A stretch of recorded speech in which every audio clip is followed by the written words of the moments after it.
जय श्री राधे कृष्ण. प्रिय मित्रांनो, चला आपण आपल्या हृदयात त्या परम चेतनेचे ध्यान करून या प्रवासाला प्रारंभ करूया. हे कृष्णा, हे सर्वव्यापी चैतन्या, जो कोणी भक्त आज ही अमृतवाणी ऐकत आहे, तुझी कृपा दृष्टी जी खरं तर आपल्या आतलाच प्रकाश आहे, त्यांच्यावर नेहमी राहो आणि त्यांचे सर्व स्वतः निर्माण केलेले कष्ट दूर होत त्यांना आपल्या खऱ्या स्वरूपाची जाणीव हो. मित्रांनो, ही अद्भुत वाणी ऐकण्याच्या या प्रक्रियेत आपले विचार आणि भक्ती व्यक्त करताना खाली कमेंट बॉक्समध्ये जय श्री राधे कृष्ण अवश्य लिहा. तुमचा हा भाव आपल्या या सामूहिक प्रवासाला अधिक ऊर्जावान आणि अद्भुत बनवेल. चला तर मग कोणताही विलंब न करता आत्मअन्वेषणाच्या या दिव्य ज्ञानाकडे वळूया. भगवद्गीतेमध्ये भगवान श्रीकृष्ण अर्जुनाच्या माध्यमातून संपूर्ण मानवतेला संबोधित करताना म्हणतात की जे नकारात्मक, निराशावादी आणि मत्सरी लोक आहेत, जे प्रत्येक गोष्टीत केवळ उणिवा काढतात, जे सतत तुमची समालोचना करतात, त्यांच्या बोलण्याकडे, त्यांच्या विचारांकडे कधीही जास्त लक्ष देऊ नये. त्यांना आपल्या मनावर वर्चस्व गाजवू देऊ नये. जे लोक तुमच्याबद्दल सतत वाईट बोलतात, तुमच्या पाठीमागे तुमची निंदा करतात किंवा तुमच्या खऱ्या आणि काल्पनिक उणिवा मोजत राहतात, जे तुमच्या प्रयत्नांची थट्टा करतात, त्यांना तुमच्या आयुष्यात आणि विशेषतः तुमच्या विचारांच्या जगात अजिबात काहीही मूल्य, काहीही महत्त्व देऊ नये. हे अधिक खोलवर समजून घेऊया. जेव्हा एखादी व्यक्ती तुमची समालोचना करते, तेव्हा ती खरं तर तुमच्याबद्दल काहीच बोलत नसते. ती केवळ तिच्या मनात बनलेल्या तुमच्या एका प्रतिमेवर आपली प्रतिक्रिया देत असते. ती तिच्या स्वतःच्या संस्कारांच्या, तिच्या मान्यतांच्या, तिच्या मत्सराच्या आणि तिच्या भीतींच्या चष्म्यातून तुम्हाला पाहत असते. तुमची वास्तविकता आणि तिने बनवलेली प्रतिमा यात जमीन अस्मानाचा फरक असू शकतो. जेव्हा तुम्ही ही गोष्ट समजून जाता, तेव्हा टीका तुम्हाला दुःख देत नाही. हे एक मानसशास्त्रीय सत्य आहे की जी व्यक्ती स्वतः आतून अपूर्ण, दुःखी आणि असुरक्षित असते, तीच इतरांमध्ये सतत दोष शोधते. कारण इतरांना लहान दाखवून तिला क्षणिक काळासाठी स्वतःच्या मोठेपणाचा एक खोटा आभास मिळतो. एक सुखी आणि समाधानी व्यक्तीकडे इतरांची टीका करण्यासाठी ना वेळ असतो ना इच्छा. जेव्हा तुम्ही कोणाचीही विनाकारण केलेली निंदा खूप लक्ष देऊन ऐकू लागता, तिच्या बोलण्याला गांभीर्याने घेऊ लागता आणि कुठेतरी ते खरेही मानू लागता, तेव्हा तुम्ही नकळतपणे तुमची ऊर्जा आणि तुमचे आत्मनियंत्रण त्या व्यक्तीच्या हातात सोपवून देता. तुम्ही तिला हा अधिकार देता की तिने ठरवावे की तुम्हाला कसे वाटले पाहिजे. इथेच तुम्ही आयुष्याची शर्यत हरता. कारण ही शर्यत दुसऱ्या कोणाशी नसून आपल्या मनाला शिस्त लावण्याची आहे. तुमचा आत्मविश्वास कमकुवत होतो. तुमची ऊर्जा नकारात्मक दिशेने वाहू लागते. तुम्हाला असे वाटू लागते की कदाचित तुम्ही खरंच आयुष्यात काही करू शकत नाही. तुम्ही अयोग्य आहात, तुम्ही अयशस्वी आहात. हा विचार विषाप्रमाणे तुमच्या संपूर्ण अस्तित्वात पसरतो. म्हणून जे लोकही तुमच्याबद्दल नकारात्मक बोलतील, तुमची विनाकारण निंदा करतील, तुम्हाला नाउमेद करण्याचा प्रयत्न करतील, अशा लोकांचे बोलणे कधीही मनाला लावून घेऊ नये. त्यांचे बोलणे एका कानाने ऐकून दुसऱ्या कानाने सोडून देणे श्रेयस्कर आहे. हे एका गोष्टीतून समजून घ्या. एकदा गौतम बुद्ध एका गावातून जात होते. काही लोकांनी त्यांना पाहताच शिव्या द्यायला सुरुवात केली. ते त्यांची खूप निंदा करू लागले. बुद्ध शांतपणे उभे राहून ऐकत राहिले. जेव्हा ते लोक बोलून थकले, तेव्हा बुद्धांनी म्हटले, हे भद्र पुरुषांनो, जर तुमचे बोलणे संपले असेल तर मी पुढे जाऊ का? त्या लोकांना मोठे आश्चर्य वाटले. त्यांनी म्हटले, आम्ही तुला शिव्या देत आहोत आणि तुझ्यावर काहीच परिणाम होत नाहीये. बुद्ध हसले आणि म्हणाले, प्रिय मित्रांनो, जर तुम्ही कोणाला एखादी भेट देऊ इच्छित असाल आणि ती व्यक्ती ती भेट स्वीकारत नसेल, तर ती भेट कोणाकडे राहते? लोकांनी म्हटले, ती आमच्याकडेच राहील. बुद्धांनी म्हटले, अगदी त्याचप्रमाणे तुम्ही मला या शिव्यांची भेट दिली, पण मी ती स्वीकारली नाही, म्हणून ती तुमच्याकडेच राहिली. जोपर्यंत तुम्ही बाहेरील नकारात्मकता स्वीकारत नाही, तोपर्यंत ती तुमच्यावर प्रभाव टाकू शकत नाही. तुमची शांती तुमच्या आत आहे आणि तिची चावी दुसऱ्या कोणाच्या हातात नसावी. भगवद्गीतेमध्ये भगवान श्रीकृष्ण म्हणतात की वास्तविक, कायमस्वरूपी सुख आणि खरा खोल आनंद माणसाच्या आतच, त्याच्या स्वतःच्या आत्म्यातच वास करतो. उपनिषदे सुद्धा म्हणतात, आनंदो ब्रह्मेति व्यजानात, अर्थात आनंदच ब्रह्म आहे. तो आपल्या सत्तेचा, आपल्या अस्तित्वाचा मूळ स्वभाव आहे. पण अज्ञानी मनुष्य, मोहात अडकलेला मनुष्य, त्याला व्यर्थच बाहेरच्या नश्वर जगात शोधत फिरतो. तो त्याला दुसऱ्या कोणत्या तरी माणसाच्या प्रेमात, एखाद्या वस्तूच्या मालकी हक्कात, एखाद्या पद प्रतिष्ठेच्या प्राप्तीमध्ये किंवा एखाद्या मोठ्या यशामध्ये शोधतो. तो त्याला इतरांच्या आकर्षक आयुष्याची नक्कल करण्यात किंवा आपल्या एखाद्या काल्पनिक सुखद भविष्यात शोधतो. तो आपले संपूर्ण आयुष्य, आपला सर्व वेळ आणि ऊर्जा ते बाहेरील क्षणभंगूर सुख शोधण्यासाठी, त्या मृगजळासारख्या सुखाला मिळवण्यासाठी इकडे तिकडे भटकत राहतो. अनेक प्रकारचे प्रयत्न करत राहतो. तो विचार करतो की जेव्हा मला एक चांगला जोडीदार मिळेल तेव्हा मी सुखी होईन, जेव्हा मला एक मोठे घर मिळेल तेव्हा मी सुखी होईन, जेव्हा मला बढती मिळेल तेव्हा मी सुखी होईन. हे तेव्हा कधीच येत नाही, कारण एक इच्छा पूर्ण होताच मन तात्काळ 10 नवीन इच्छा निर्माण करते. ही एक न संपणारी शर्यत आहे. पण ते वास्तविक आणि कायमस्वरूपी सुख त्याला बाहेर कुठेही कधीही मिळत नाही, कारण ते सुख तर बाहेर कुठे आहेच नाही. संत कबीरांचा एक प्रसिद्ध दोहा आहे, कस्तुरी कुंडल बसे मृग ढूंढे बनमाहे, ऐसे घट घट राम है दुनिया देखे नाही. जसे हरिण आपल्याच नाभीत असलेल्या कस्तुरीच्या सुगंधाने उन्मत्त होऊन तिला संपूर्ण जंगलात शोधत फिरते, त्याचप्रमाणे मनुष्य आपल्याच आत असलेल्या आनंदाच्या स्रोताला विसरून त्याला बाह्य जगात शोधतो. ते शाश्वत सुख, तो असीम आनंद तर माणसाच्या स्वतःच्या आत, त्याच्या स्वतःच्या चेतनेच्या केंद्रात लपलेला आहे. जेव्हा मन पूर्णपणे शांत होते, जेव्हा विचार थांबतात, जेव्हा आपण ना भूतकाळाच्या चिंतेत असतो ना भविष्याच्या योजनेत, तर पूर्णपणे वर्तमान क्षणात स्थिर असतो, तेव्हा आपल्याला त्या आंतरिक आनंदाची एक झलक मिळते. ध्यान, प्रार्थना, आत्मनिरीक्षण या सर्व पद्धती आपल्याला बाहेरून आतमध्ये घेऊन जाण्याचे मार्ग आहेत. जेव्हा तुम्ही डोळे बंद करून बसता आणि तुमच्या विचारांच्या कोलाहलाला शांत होऊ देता, तेव्हा तुम्हाला आढळते की त्या कोलाहलाच्या मागे एक खोल शांतीचा सागर वाहत आहे. तीच शांती तुमचे वास्तविक स्वरूप आहे, तोच आनंदाचा स्रोत आहे. त्याला कुठे शोधायचे नाही, केवळ त्याचे अनावरण करायचे आहे. त्याच्यावर पडलेली इच्छा आणि विचारांची धूळ हटवायची आहे. भगवद्गीतेमध्ये भगवान श्रीकृष्ण म्हणतात की जसजसे माणसाचे वय वाढते, जसजसा तो जीवनातील विविध अनुभवांमधून जातो, तसतसे त्याला हळूहळू या गोष्टीची तीव्र जाणीव होत जाते. हा पश्चाताप होत जातो की त्याने आपल्या तरुणपणी किंवा अज्ञानामुळे व्यर्थच त्या लोकांना, त्या गोष्टींना किंवा त्या ध्येयांना आपल्या आयुष्यात इतके जास्त महत्त्व दिले, ज्यांचे त्याच्या वास्तविक जीवनात, त्याच्या आत्मिक उन्नतीत किंवा त्याच्या खऱ्या आनंदात कोणतेही सकारात्मक योगदानच नव्हते. तो विचार करतो की काश मी त्या लोकांना खुश करण्यात वेळ वाया घालवला नसता ज्यांना माझी पर्वाच नव्हती. काश मी त्या भौतिक वस्तू गोळा करण्यात माझी ऊर्जा लावली नसती ज्या आज माझ्यासाठी अर्थहीन आहेत. काश मी इतरांशी माझी तुलना करण्यात माझी मानसिक शांती भंग केली नसती. ज्या लोकांचे किंवा ज्या गोष्टींचे त्याच्या आयुष्यात असणे किंवा नसणे खरं तर सारखेच होते, जे त्याच्या कोणत्याही वास्तविक दीर्घकालीन कामाचे नव्हतेच, उलट अनेकदा तर त्याची ऊर्जा आणि वेळ नष्ट करणारेच सिद्ध झाले. ही जाणीव जवळपास प्रत्येक व्यक्तीला आयुष्याच्या उत्तरार्धात होते. पण ज्ञानी तो आहे जो हे सत्य लवकर समजून घेतो. सॉक्रेटिसने म्हटले होते, एक न तपासलेले जीवन जगण्यायोग्य नाही. आपण वेळोवेळी थांबून हे तपासले पाहिजे की आपण आपले जीवन कुठे आणि कसे गुंतवत आहोत. ज्या गोष्टींच्या मागे आपण धावत आहोत त्या खरंच आपल्याला शांती आणि समाधान देतील का? ज्या लोकांसाठी आपण जगत आहोत ते आपल्या आत्मिक विकासात सहाय्यक आहेत का?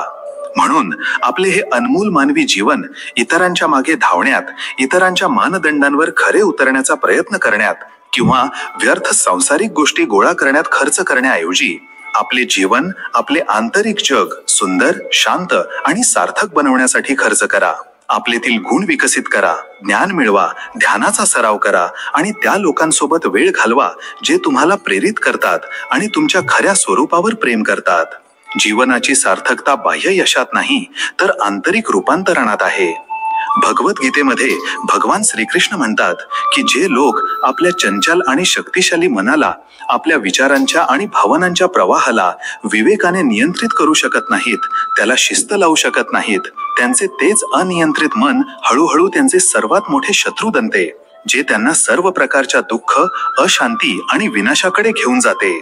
आणि जे लोक सतत अभ्यास आणि वैराग्याने आपल्या मनाला, आपल्या वृत्तींना नियंत्रित करतात, त्याला ताब्यात ठेवतात, त्यांचे तेच शिस्तबद्ध आणि शुद्ध मन त्यांचे सर्वात चांगले, सर्वात खरे मित्र बनून प्रत्येक परिस्थितीत त्यांचे योग्य मार्गदर्शन करते, त्यांची साथ देते. मनाची तुलना एका जंगली घोड्याशी केली जाऊ शकते. जर तुम्ही त्याला काबूत आणू शकला नाहीत तर तो तुम्हाला कुठेही फेकून देईल, कोणत्याही दरीत पाडेल. पण जर तुम्ही त्याला काबूत आणले तर तोच घोडा तुम्हाला कोणत्याही ध्येयापर्यंत पोहोचवू शकतो. आपले मनही असेच आहे.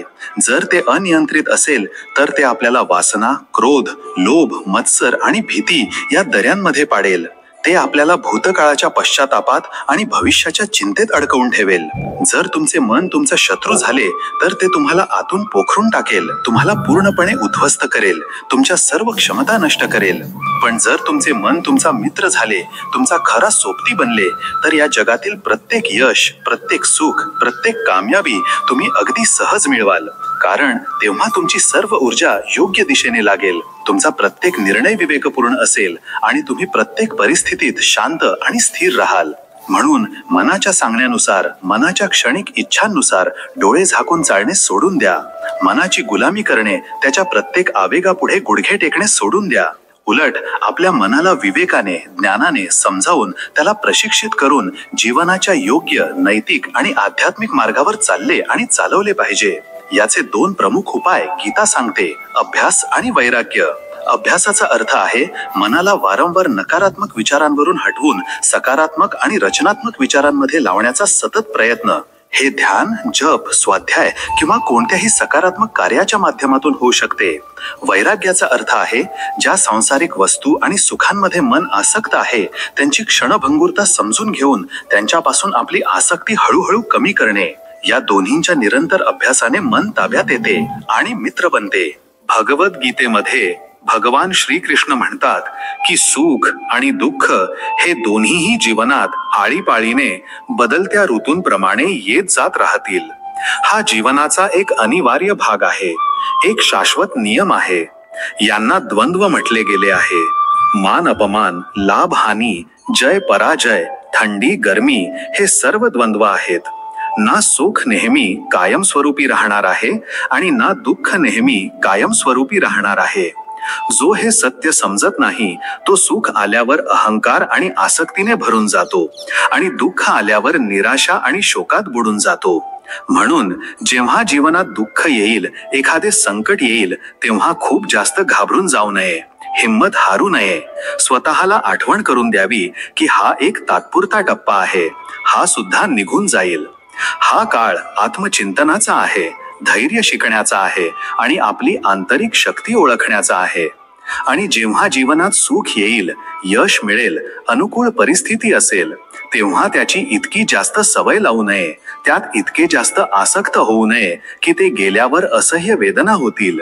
सुखाच्या क्षणांमध्ये कृतज्ञतेचा भाव ठेवावा आणि ते इतरांसोबत वाटावे. पण हे कधीही विसरू नये की हे सुद्धा कायमचे नाही, कारण या दोन्ही गोष्टी, सुख आणि दुःख, आज ना उद्या, उशिरा का होईना बदलणारच आहेत. हे परिवर्तनच संसाराचा नियम आहे. अष्टावक्र गीतेत राजा जनकाला अष्टावक्र म्हणतात की तू साक्षी आहेस, तू ते नाहीस जे बदलत आहे, तू ते आकाश आहेस ज्यात सुख आणि दुःखाचे ढग येतात आणि जातात, तू त्या ढगांपासून अप्रभावित राहतोस. म्हणून दोन्ही अवस्थांमध्ये समभाव ठेवणे, स्थितप्रज्ञ राहणे हेच शहाणपण आहे. जी व्यक्ती सुखात खूप उत्तेजित होत नाही आणि दुःखात खूप विचलित होत नाही, तीच खऱ्या शांतीला प्राप्त करते. भगवद्गीतेमध्ये भगवान श्रीकृष्ण म्हणतात की जे काही या सृष्टीत किंवा तुमच्या आयुष्यात घडणार आहे, जे विधीचे विधान आहे, जे प्रारब्धानुसार निश्चित आहे, ते घडूनच राहते. त्याला कोणी टाळू शकत नाही, कोणी बदलू शकत नाही, तुम्ही कितीही प्रयत्न केले तरीही. आणि जे घडणार नाही, जे तुमच्या नशिबात, तुमच्या प्रारब्धात लिहिलेले नाही, ते कधीही कोणत्याही परिस्थितीत घडत नाही, तुम्ही त्यासाठी कितीही हातपाय मारले तरीही. या श्लोकाच्या व्याख्येत खूप सावधगिरी बाळगली पाहिजे, कारण त्याचा चुकीचा अर्थ काढून लोक अनेकदा कर्महीन आणि दैववादी बनतात. येथे प्रारब्ध किंवा विधीचे विधान याचा अर्थ कोणीतरी वर बसलेल्या शक्तीने लिहिलेले भविष्य नाही. याचा वैज्ञानिक आणि मानसशास्त्रीय अर्थ आहे आपल्या स्वतःच्या भूतकाळातील कर्मांचे संचित परिणाम, आपल्या संस्कारांचा प्रबळ प्रवाह किंवा गती. आपण भूतकाळात जे विचार, कर्म आणि इच्छा वारंवार केल्या आहेत त्यांनी आपल्या चित्तात खोल मार्ग बनवले आहेत. आता आपली ऊर्जा त्याच मार्गावर वाहणे खूप स्वाभाविक आहे. हेच प्रारब्ध आहे. ही एक मजबूत प्रवृत्ती आहे, पण ही दगडावरची रेष नाही जिला बदलता येत नाही. वर्तमान क्षणात केलेले तीव्र पुरुषार्थ, विवेकपूर्ण कर्म आणि जागरूकतेची शक्ती त्या जुन्या प्रवाहाची दिशा बदलू शकते. तर मग या श्लोकाचा योग्य अर्थ काय आहे? याचा योग्य अर्थ आहे परिणामावर आपले कोणतेही नियंत्रण नाही. आपल्या हातात केवळ कर्म करणे आहे. आपण आपले सर्वोत्तम प्रयत्न करू शकतो, पण परिणाम अनेक इतर घटकांवर अवलंबून असतो जे आपल्या नियंत्रणाबाहेर आहेत. जेव्हा आपण हे सत्य खोलवर स्वीकारतो की परिणाम आपल्या हातात नाही, तेव्हा आपण व्यर्थ चिंता आणि भयापासून मुक्त होतो. असा अढाळ निश्चय, अशी खोल समज ज्यांच्या बुद्धीत, ज्यांच्या चित्तात स्थिर होते, त्यांना जीवनात पुन्हा कधीही कोणतीही व्यर्थ चिंता, कोणतेही अनावश्यक भय, कोणतीही भविष्याची भीती सतावत नाही.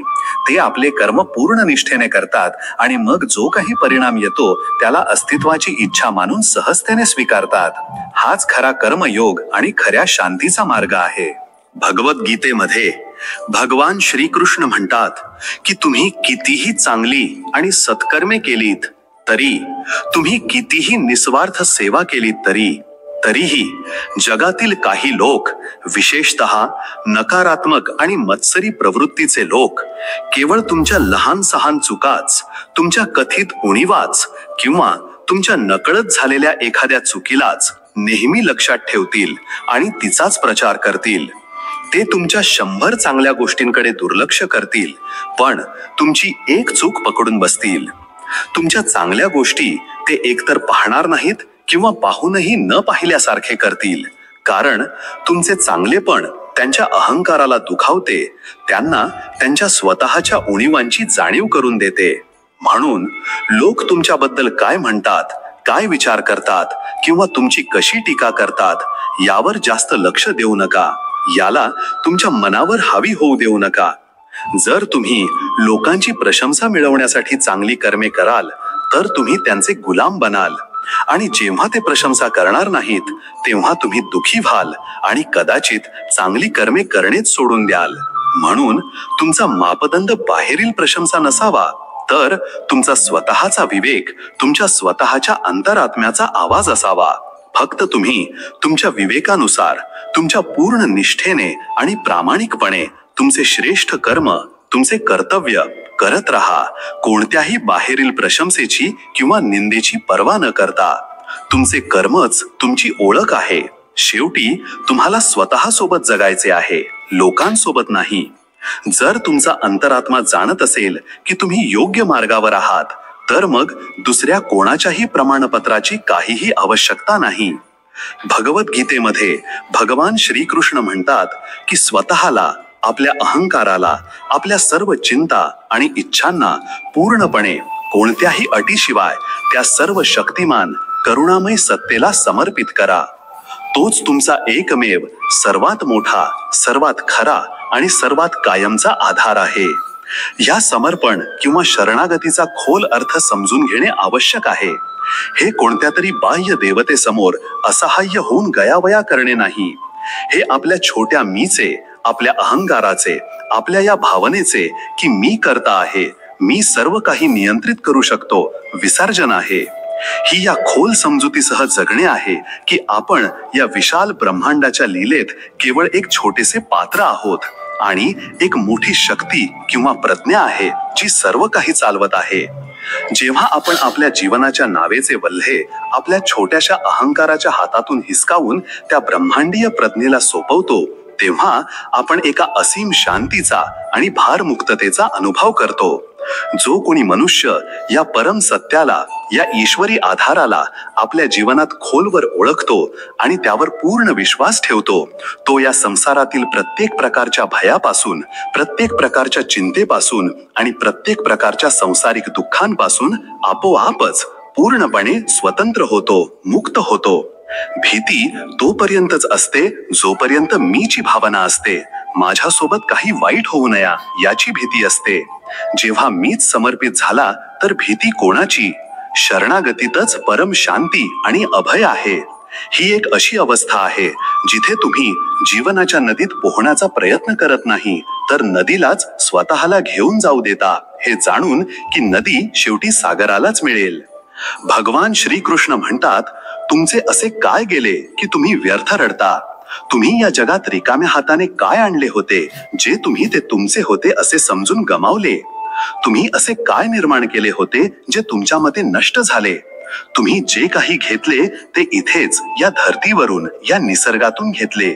जे काही तुम्ही दिले ते इथेच या जगाला, याच समाजाला दिले. जे आज तुमचे आहे, ज्यावर तुम्ही आपला हक्क सांगता, ते काल दुसऱ्या कोणाचे होते आणि परवा आणखी कोणाचे होईल आणि त्यानंतर पुन्हा कोणाचे तरी होईल. कारण परिवर्तन हाच या संसाराचा शाश्वत अढळ नियम आहे. हे केवळ सांत्वनाचे शब्द नाहीत, तर अस्तित्वाचे एक गहन सत्य आहे. आपण या जगात एका प्रवाशाप्रमाणे येतो.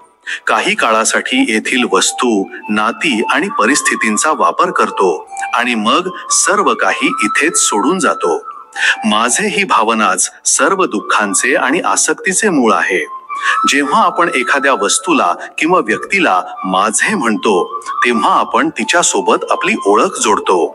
मग जेव्हा ती वस्तू किंवा व्यक्ती आपल्यापासून दूर जाते, तेव्हा आपल्याला वेदना होतात, कारण आपल्याला वाटते की आपला एक भाग आपल्यापासून हिसकावून घेतला गेला आहे. बुद्धांनी हे अनात्मन किंवा नो सेल्फच्या सिद्धांताने समजावून सांगितले. कोणतीही गोष्ट कायमस्वरूपी मी किंवा माझी नाही, हे सत्य समजून मोह आणि आसक्तीतून मुक्त व्हा. याचा अर्थ असा नाही की आपण आपली कर्तव्य पार पाडू नयेत किंवा प्रेम करू नये. याचा अर्थ आहे, प्रेम करा, कर्तव्य पार पाडा, पण आसक्तीशिवाय, मालकीच्या भावनेशिवाय, हे जाणून की सर्व काही तात्पुरते आहे. हीच खरी स्वतंत्रता आहे. जो मनुष्य ज्या कोणत्याही प्रकारे, ज्या भावनेने, ज्या उद्देशाने परमात्म्याचे स्मरण करतो, त्याची उपासना करतो, ती शक्ती सुद्धा त्याच प्रकारे त्याच्या अनुरूप त्याला फळ देते, त्याच्या कामना पूर्ण करते. हा क्रिया प्रतिक्रियेचा सार्वभौम नियम आहे. तुमचा भावच तुमच्या वास्तविकतेचे निर्माण करतो. जर तुम्ही ईश्वराला एक भीती दाखवणारा, शिक्षा देणारा न्यायाधीश म्हणून पाहाल, तर तुमचे जीवन भय आणि अपराधीपणाच्या भावनेने भरून जाईल. जर तुम्ही ईश्वराला एक व्यापारी म्हणून पाहाल, ज्याच्याशी तुम्ही सौदा करता की मी हा नैवेद्य दाखवीन तर तू माझे हे काम कर, तर तुमचे नातेही व्यावसायिकच राहील. उदाहरणार्थ, मथुरेचा अत्याचारी राजा कंस याने भगवान श्रीकृष्णांना नेहमी आपल्या मृत्यूच्या रूपात, आपल्या शत्रूच्या रूपात भय आणि द्वेषाने स्मरण केले, तर कृष्णानेही कंसाला अखेरीस मृत्यूस प्रदान केला, त्याच्या भावनेनुसारच फळ दिले. गोपींनी त्यांना आपल्या प्रियकराच्या रूपात शुद्ध प्रेम आणि समर्पणाच्या भावनेने स्मरण केले, तर त्यांना प्रेमाची सर्वोच्च अनुभूती प्राप्त झाली. अर्जुनाने त्यांना मित्र आणि गुरुच्या रूपात पाहिले, तर त्यांना गहन ज्ञान प्राप्त झाले.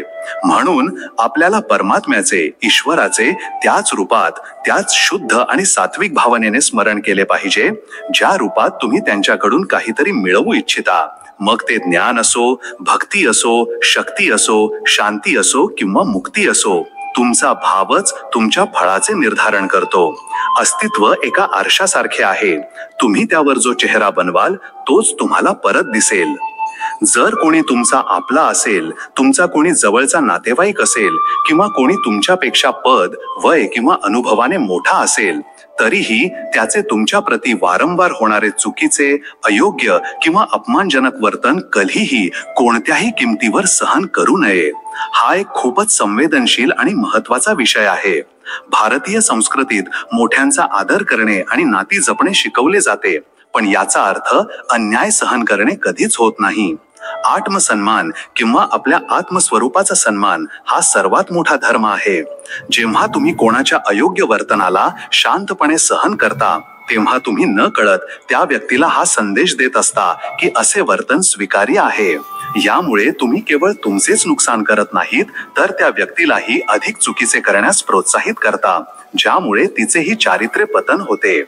आपल्यापैकीही अनेक लोक आपल्या मनातील बहुतेक त्रास, आपल्यावर होणारे अन्याय हेच विचार करून आयुष्यभर शांतपणे सहन करत राहतात की अरे हा तर माझा आपला आहे, संबंध बिघडतील, समाज काय म्हणेल.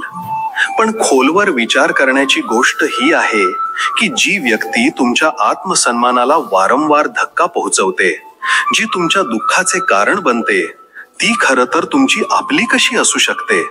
आपला तर तो असतो जो आपले दुःख समजून घेतो, ते दूर करण्याचा प्रयत्न करतो, ना की ते अजून वाढवतो. महाभारतात जेव्हा भर सभेत द्रौपदीचा अपमान होत होता, तेव्हा भीष्म, द्रोण आणि कृपाचार्य यांच्यासारखे महान आणि सन्मानित व्यक्तीही मान खाली घालून बसले होते. त्यांनी अन्यायाचा प्रतिकार केला नाही. इतिहास त्यांना या मौनासाठी कधीही माफ करू शकला नाही. गीतेचा स्पष्ट उपदेश हा आहे की कोणालाही, मग तो कोणीही असो, तुमचा अनावश्यक फायदा घेऊ देऊ नका. कोणालाही स्वतःवर जुलूम, अन्याय किंवा शोषण करू देऊ नका. अन्यायाचा प्रतिकार करणे हिंसा नाही, ही धर्माची स्थापना आहे. हो, प्रतिकाराची पद्धत विवेकपूर्ण आणि अहिंसक असावी. तुम्हाला शांतपणे, दृढतेने आपल्या सीमा स्पष्ट कराव्या लागतील. तुम्हाला नाही म्हणायला शिकावे लागेल.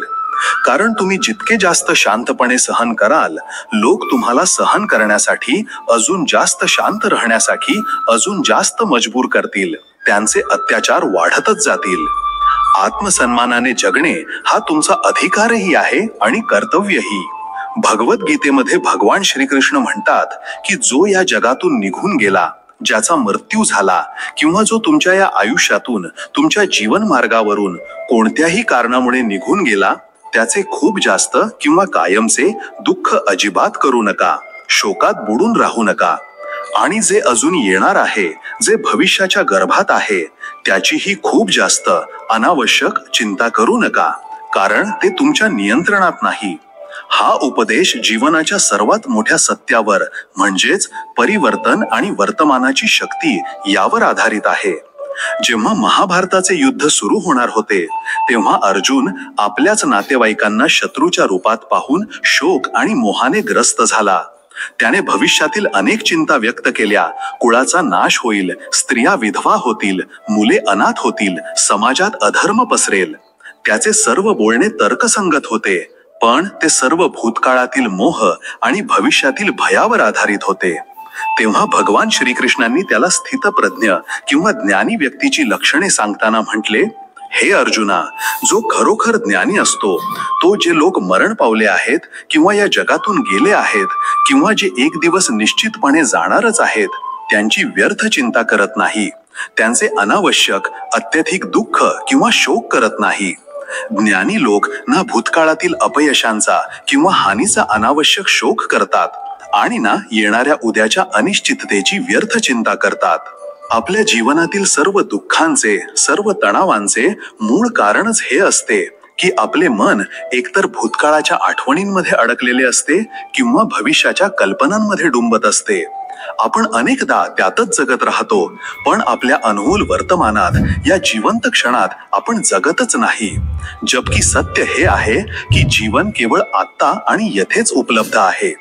गीतेचे कालातीत ज्ञान आपल्याला हेच शिकवते की ना आपण आपला गेलेला काल बदलू शकतो, आणि ना येणाऱ्या कालावर आपले पूर्णपणे नियंत्रण आहे. आपल्या हातात, आपल्या पूर्ण नियंत्रणात फक्त आणि फक्त आपला वर्तमान आहे. आजचा हा अनमोल क्षण आहे. जेव्हा तुम्ही तुमच्या वर्तमान क्षणाचा, या आत्ताचा पुरेपूर सजगपणे आनंद घ्यायला शिकाल, जेव्हा तुम्ही जे काही करत आहात, मग ते जेवण करणे असो, चालणे असो किंवा कोणाशी बोलणे असो, ते पूर्ण जागरूकतेने कराल, तेव्हा तुमचे मन भूतकाळ आणि भविष्याच्या शर्यतीतून मुक्त होईल.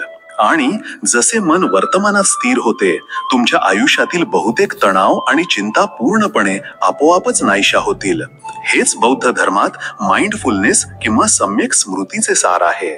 भगवद्गीतेमध्ये भगवान श्रीकृष्ण म्हणतात की मृत्यूला किंवा मृत्यूच्या विचाराला घाबरणे पूर्णपणे व्यर्थ आहे, निरर्थक आहे. कारण ज्या गोष्टीला तुम्ही मी म्हणता तो खरं तर अविनाशी आत्मा आहे, जो ना कधी जन्मतो ना कधी मरतो.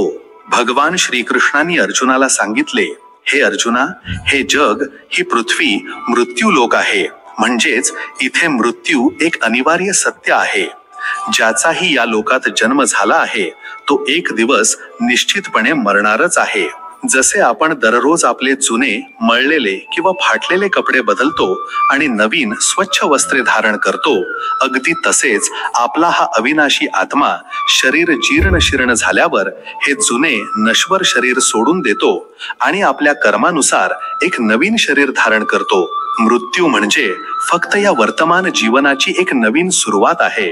चेतनेच्या प्रवासातील एक पुढचा टप्पा आहे. हा जीवनाचा पूर्ण अंत नाही. आत्मा तर अजर, अमर आणि अविनाशी आहे. पण तरीही मृत्यूची भीती अज्ञानी माणसाला नेहमीच सतावत राहते. कारण तो स्वतःला हे नश्वर शरीरच मानून बसतो. तो आपल्या प्रियजनांच्या शरीराशी इतका जोडला जातो की त्यांच्या जाण्याच्या विचारानेच तो थरथर कापतो.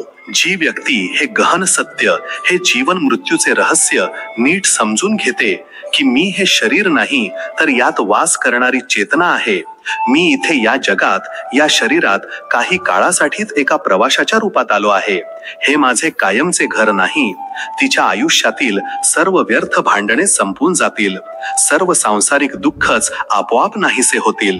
जेव्हा या जगातून, या शरीरातून एक ना एक दिवस निश्चितपणे जायचेच आहे, तर मग कसला अहंकार, कसला मोह आणि कसले इतके खोल दुःख.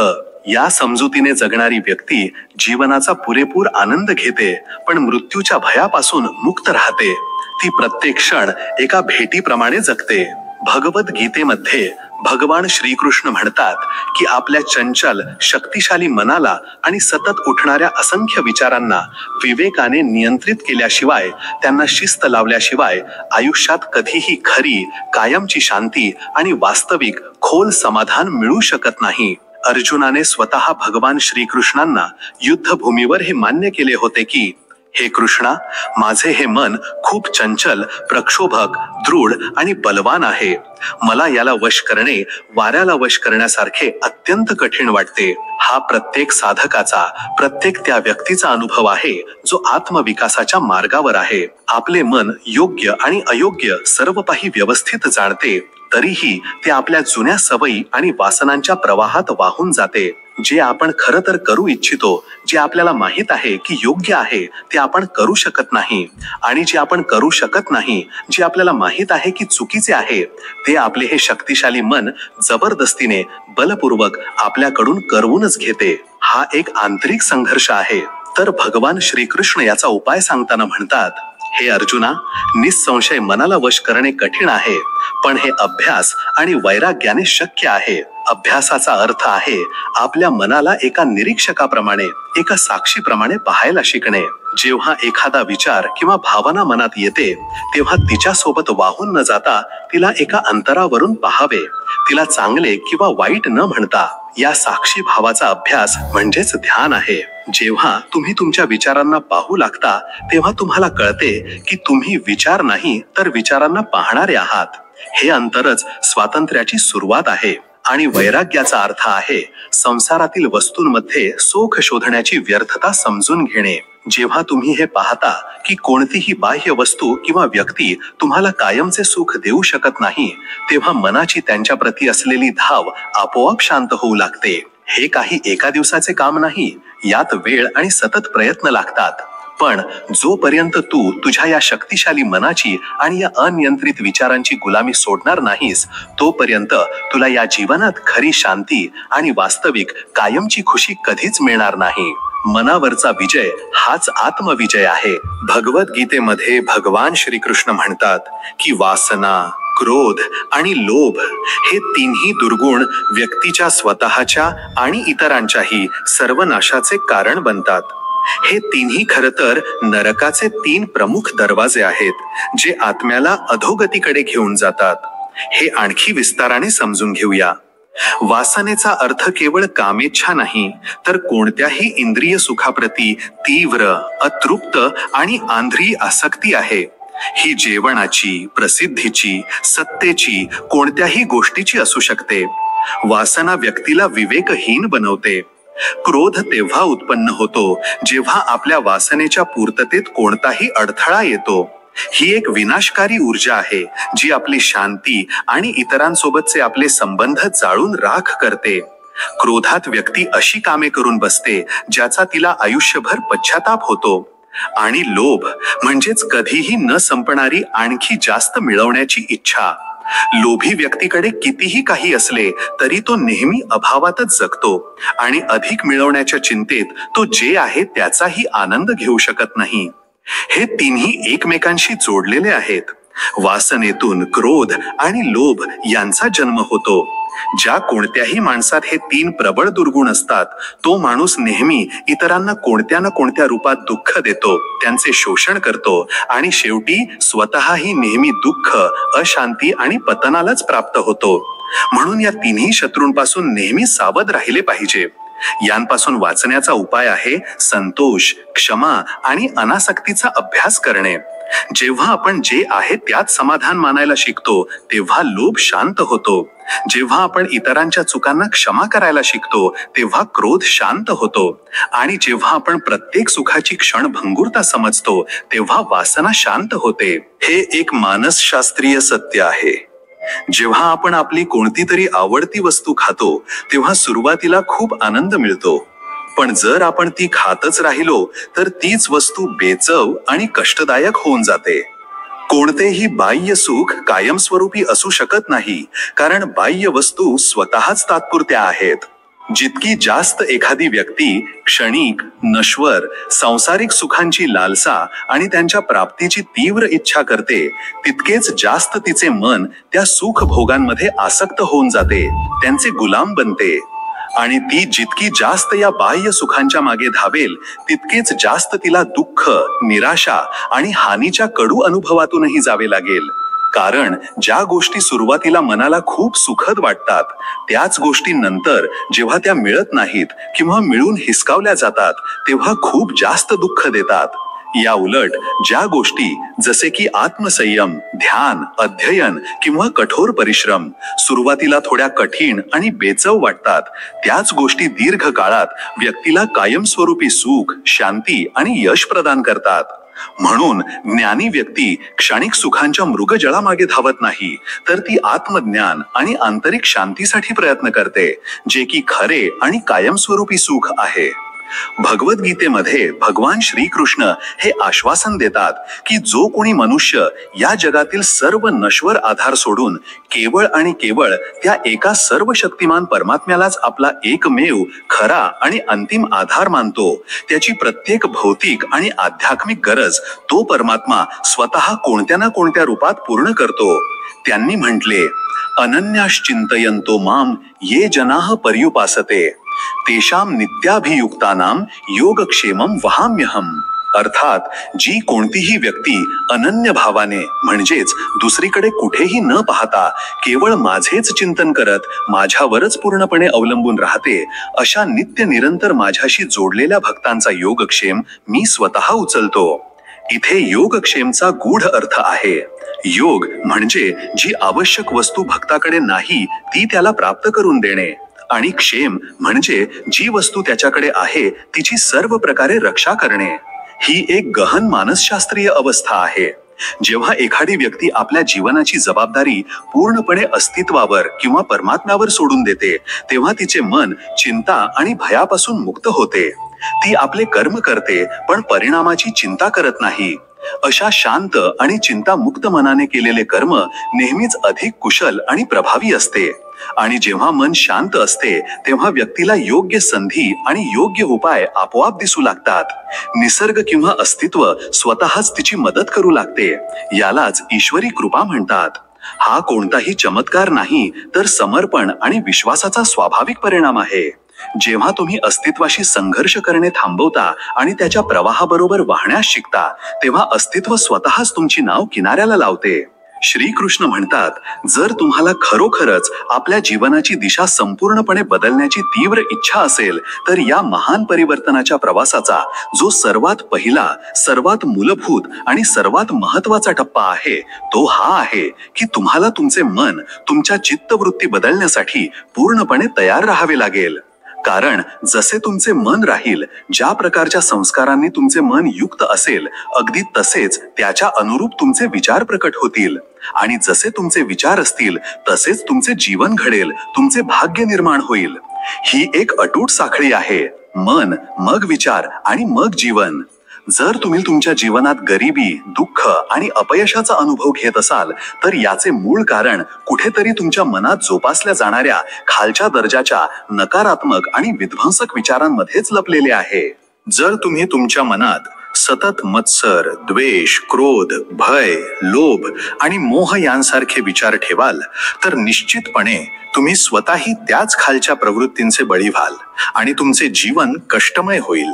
याउलट जर तुम्ही तुमच्या मनात चांगले, उच्च, सकारात्मक, रचनात्मक आणि कल्याणकारी विचार ठेवाल, जर तुम्ही प्रेम, करुणा, दया, क्षमा, संतोष आणि सेवा यांसारख्या गुणांना तुमच्या विचारांमध्ये स्थान द्याल तर निश्चितपणे तुम्ही जीवनात सतत उंचीवर जाल. तुमचे चित्त प्रसन्न राहील आणि तुमचे जीवन सार्थक आणि आनंदपूर्ण होईल. म्हणून जीवन परिवर्तनाची किल्ली तुमच्या स्वतःच्या मनाच्या परिवर्तनातच आहे. श्रीकृष्ण पुढे म्हणतात, या एका गोष्टीबद्दल आपल्या हृदयात कधीही दुःखाला स्थान देऊ नका की कोणी दुसरी व्यक्ती तुम्हाला समजू शकत नाही, तुमच्या भावनांची खोली किंवा तुमच्या उद्देशांची पवित्रता कोणी ओळखू शकत नाही. या जगात प्रत्येकामध्ये इतकी प्रज्ञा आणि संवेदनशीलता नसते की तो तुमची खरी क्षमता समजू शकेल. याचे एक साधे उदाहरण म्हणजे तराजू. एक तराजू केवळ वजन सांगू शकतो, वस्तूची गुणवत्ता नाही. तो हे सांगू शकत नाही की दगड कठीण आहे आणि आंबा रसाने भरलेला आहे. अगदी तसेच या जगातील लोकही तराजूप्रमाणेच काम करतात. ते केवळ बाह्य यश किंवा अपयश मोजतात, तुमचा आंतरिक संघर्ष, साहस आणि गुण नाही. ही गहन आणि सूक्ष्म गोष्ट केवळ आणि केवळ तुम्हीच समजू शकता. लोक तर फक्त बाहेरील आवरण पाहतात. पण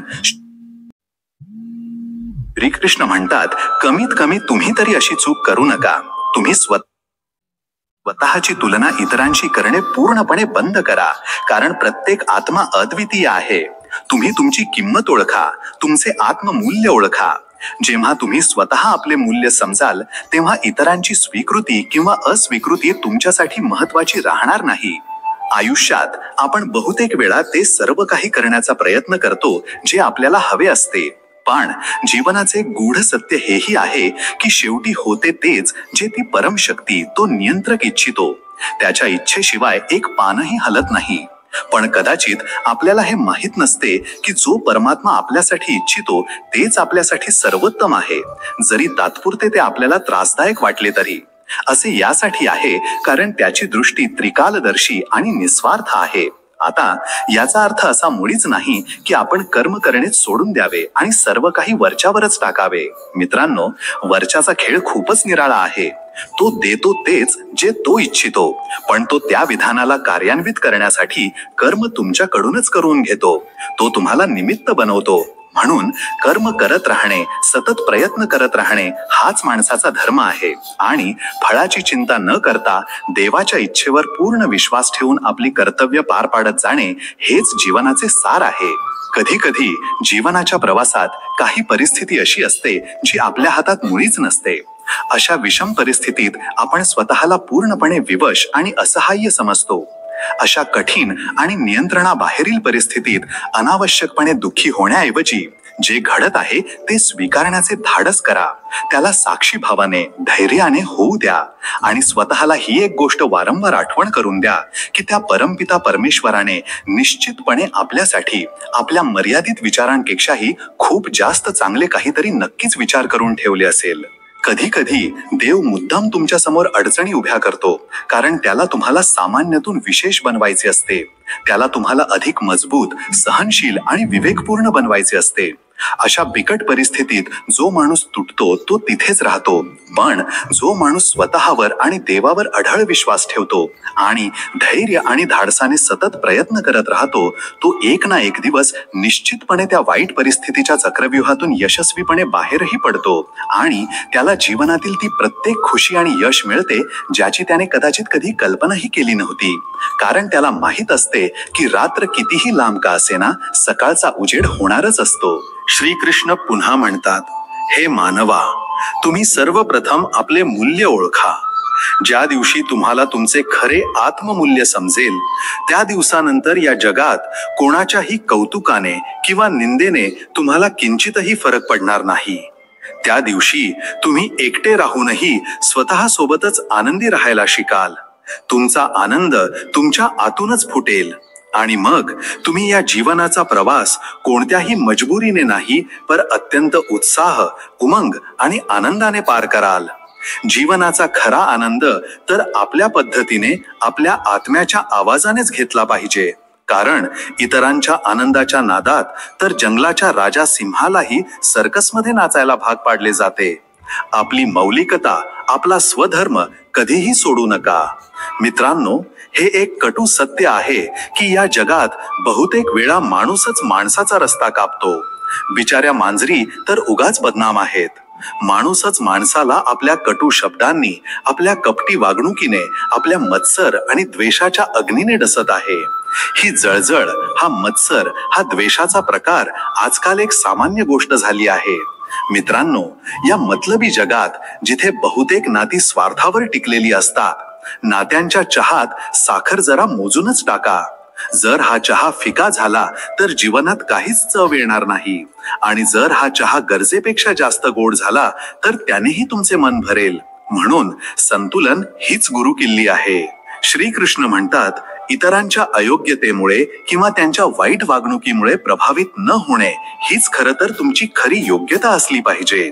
जर तुम्हाला इतरांमध्ये वाईट गोष्टी शोधण्याचा इतकाच छंद असेल तर या प्रक्रियेची सुरुवात नेहमी स्वतःपासून करा. आणि हे शाश्वत सत्य नेहमी लक्षात ठेवा की चांगुलपणा आणि सत्यता हे दोन असे दिव्य गुण आहेत ज्यांना जर तुम्ही संपूर्ण जगातही शोधले आणि जर ते तुमच्या स्वतःच्या आत नसतील तर तुम्हाला ते कुठेही मिळणार नाहीत. जर कोणी माणूस तुमच्या चांगुलपणाची कदर करत नसेल तर दुःखी होऊ नका. याचे एक अचूक उदाहरण पहा. जसे की दारू विकणारा कुठेही जात नाही, लोक स्वतः चालत त्याच्या दुकानापर्यंत पोहोचतात. पण आरोग्यदायी दूध विकणाऱ्याला घरोघरी फिरावे लागते. यावरून हे सिद्ध होते की खऱ्या आणि कल्याणकारी वस्तूलाही आपले मूल्य स्थापित करण्यासाठी संघर्ष करावा लागू शकतो. म्हणून जर तुमच्या चांगुलपणाची कदर होत नसेल तर निराश होऊ नका, आपला मार्ग बदलू नका. श्रीकृष्ण म्हणतात, या जगातील कोणतीही समस्या, कोणतेही आव्हान, मग ते कितीही मोठे का वाटत असेना, त्याचे समाधान नेहमी तुमच्या जवळच असते, तुमच्या स्वतःच्या आतच लपलेले असते. जसे कोणतेही ध्येय, मग ते कितीही दूर का असेना, तिथपर्यंत पोहोचण्याचे मार्ग नेहमी तुमच्या पायाखालीच असतात.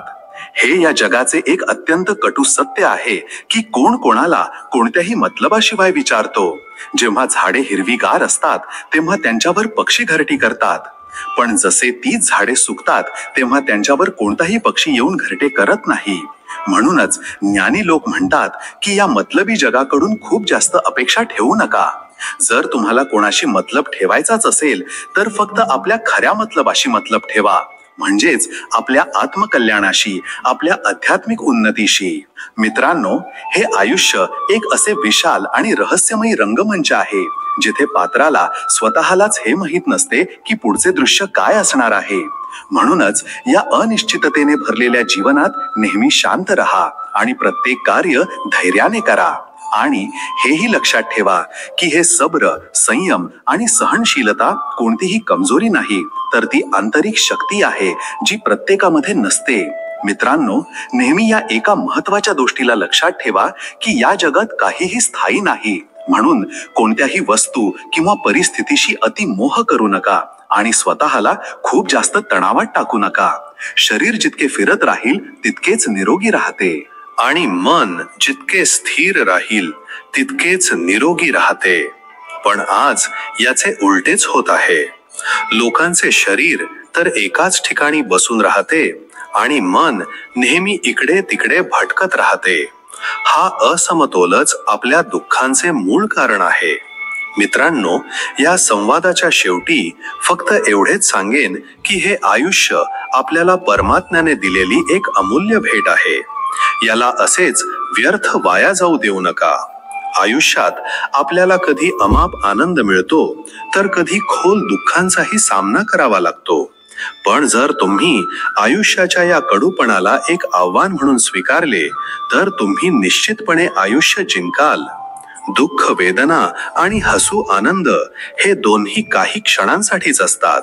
म्हणून न आपल्याला सुख समृद्धीचा कधी गर्व करावा आणि न दुःख आल्यावर निराश व्हावे. नेहमी प्रत्येक परिस्थितीत हसून आयुष्य जगा, कारण तुम्हाला स्वतःलाही माहित नाही की हे आयुष्य किती बाकी आहे. नेहमी सकारात्मक विचारांसह आपल्या ठरवलेल्या ध्येयाकडे सतत पुढे चालत राहा आणि आपल्या आत तसेच आपल्या आजूबाजूच्या वातावरणात नेहमी आनंदी राहा, आनंदित राहा. मी भेटेन तुम्हाला पुढच्या व्हिडिओमध्ये एका नवीन विचारासह, एका नवीन प्रेरणेसह. जर हा संदेश तुम्हाला आवडला असेल, जर याने तुमच्या हृदयाला स्पर्श केला असेल तर कृपया या व्हिडिओला लाईक करा, याला आपल्या मित्रांना आणि प्रियजनांसोबत शेअर करा आणि आपले विचार आम्हाला कमेंट करून अवश्य सांगा. तुमचे प्रत्येक लाईक आणि कमेंट आमच्यासाठी प्रेरणास्त्रोत आहे. धन्यवाद.